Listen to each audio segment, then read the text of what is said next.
And the next speaker is Tal Slobodkin of Cisco. So Tal, the floor is yours. And if you need the signal from my side, just let me know. I'm going to break the record to be the shortest. I see the faces over here, last panel of the day. They have two more guys after me, so I'm going to make it very quick. And I was speaking in the morning, so I got enough floor time. So thank you for staying so late for us. We appreciate it. I think it is an important issue here in Russia, and I think it's a great panel. And Sergey, thanks for setting it up the right way. What I do want to talk about is, unlike what I discussed in the morning about how we do innovation in Cisco when we use the external tools, more to focus on what we do internally at Cisco. So, as a quick reminder, the team that I'm part of, which is called the Corporate Development, does four things for Cisco. We drive the strategy for the company. We drive the technology analysis of what we can do in-house. And then we drive investments and acquisitions to support this strategy. And as I mentioned in the morning, those investments and acquisitions really help us get additional innovation that we don't find in Cisco, get it into the company and help us be a little more innovative. But I did not spend too much time in the morning about strategy, and I think this is far more relevant here. So from a strategy point of view, one of the big ticket items for my team is to be able to find areas in Cisco that can produce significant revenue for the company. And the way we do it is we try to look at the different markets out there and the adjacent markets to what we do and try to see what are those billion-dollar opportunities for us. As a reminder, Cisco sells about $50 billion a year, so a billion-dollar market is about 2% of our revenue if we get the entire market, and we usually don't get the entire market. So these are markets that could turn out to be meaningful for us. And what we do is we always continually look at those markets and try to understand what is the right approach for Cisco. And when these become relevant, and for example, smart grid, which I don't know if you know, but the innovation around the utility or the energy grid is one of those markets where about 5 years ago we said this could be something relevant for Cisco. What we do at this point is that we have a special team at Cisco that's called the Emerging Technology Group, which is eventually a startup community within Cisco. So at the beginning, what we do in terms of process is we take a group of 10 or 20 smart people from very, very different pieces of Cisco, so from engineering and marketing and sales and strategy, and we put them together to go and think about the market and think about what's the right approach for Cisco to do that. And we typically do it in two teams, and these are actually teams that are in a sense fighting head to head, who's going to be the winning team in this. And at the end of this process, which usually takes about 3 or 4 months, those teams go to the operating committee of Cisco, which is most of the executive teams at Cisco, and they present their views of how we should go into this market. And typically what we do is we choose at least one of them, and we say, okay, you now have a green light. We're going to give you funding, and we're going to give you money to start a new business in this market. And typically those teams started about the same 20 people that started from the think tank, but they slowly grow. And for example, Smart Grid, which started exactly as I mentioned, is now about 200 people working for Cisco. It's a business that produces about $100 million a year for us, so very significant. Corporate development is still continuing to play a very important role, and this is mainly to bridge between those to what happens outside of Cisco. So whether that's going to be through helping them see what other companies do, help them in market analysis, or help them in investment when they go forward.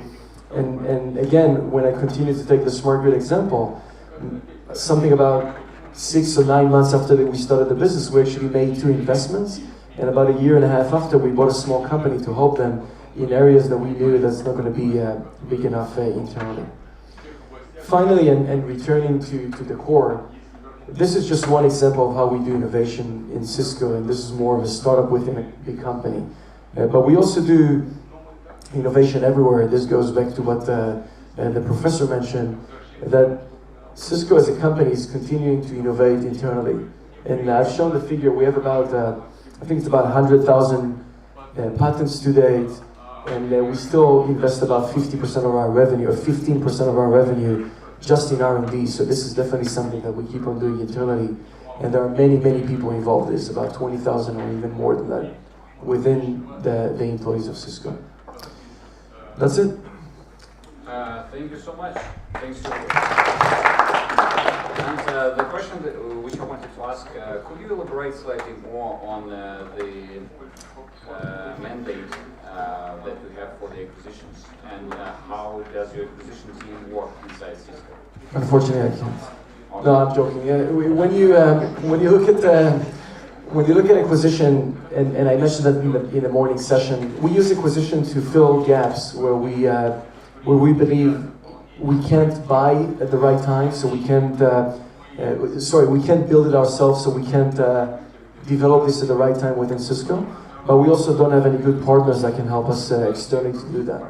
So when we analyze the gap in our portfolio and we see that we have a problem, what we typically do is we go and look at all those companies outside and try to map them and try to understand which one of them fit. And then we go through a process of starting with the landscape of 50, 60 companies, all the way down to the top 10, top 3. And then this one company, which is going to be our first phone call, we're going to call them and say, guys, we want to buy you for $100 million. It's a process that people don't know that, because usually they say, you call the company, you negotiate, it's done.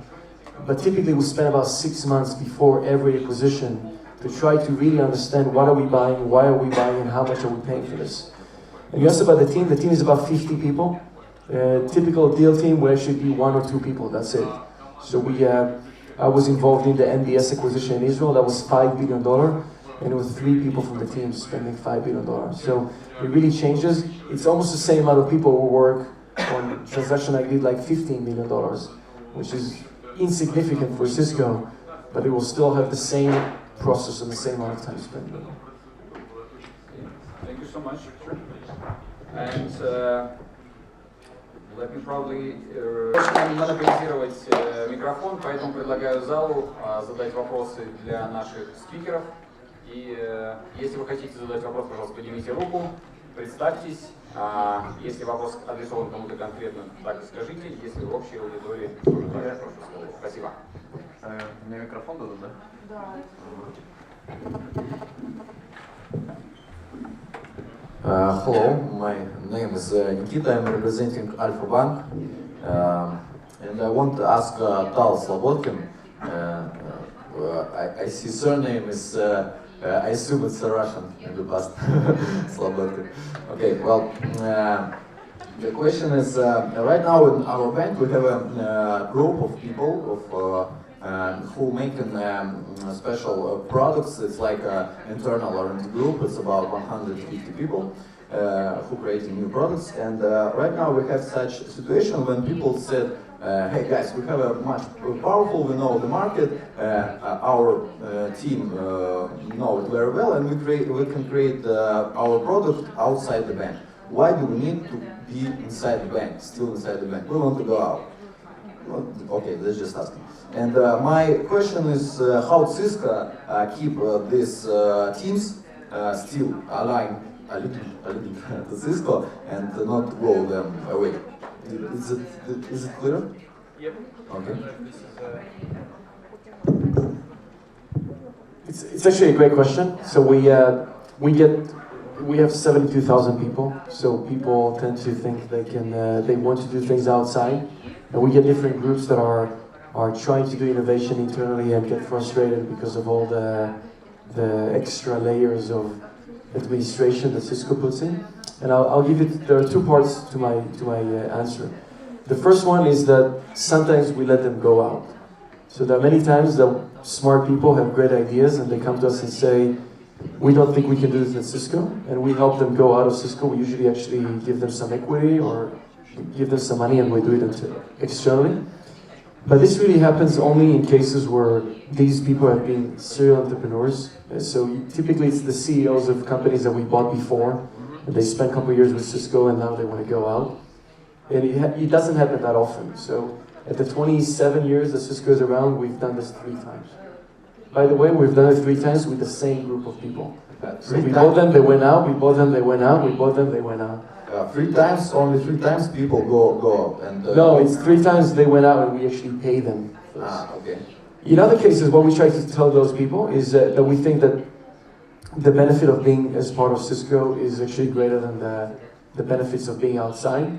Not everybody wants to be a part of a big company, but having the other aspects of Cisco, like the big IT organization, the environment, the money, the support, the additional employees we can get to work with them, usually is a little more important for those startups. And as somebody who invests in those companies, when you go out there, people will tell you it's very cold, and especially here in Moscow, it's very cold and it's very expensive, and you're no longer part of the big Cisco that makes $10 billion a year. You're part of a startup that's probably losing about $10 million a year, and you're trying to save on everything you can, and you no longer have your nice office and don't have all the servers that you want and all the switches, and maybe in the case of the bank, you no longer have access to 1,000 branches that you can test your software.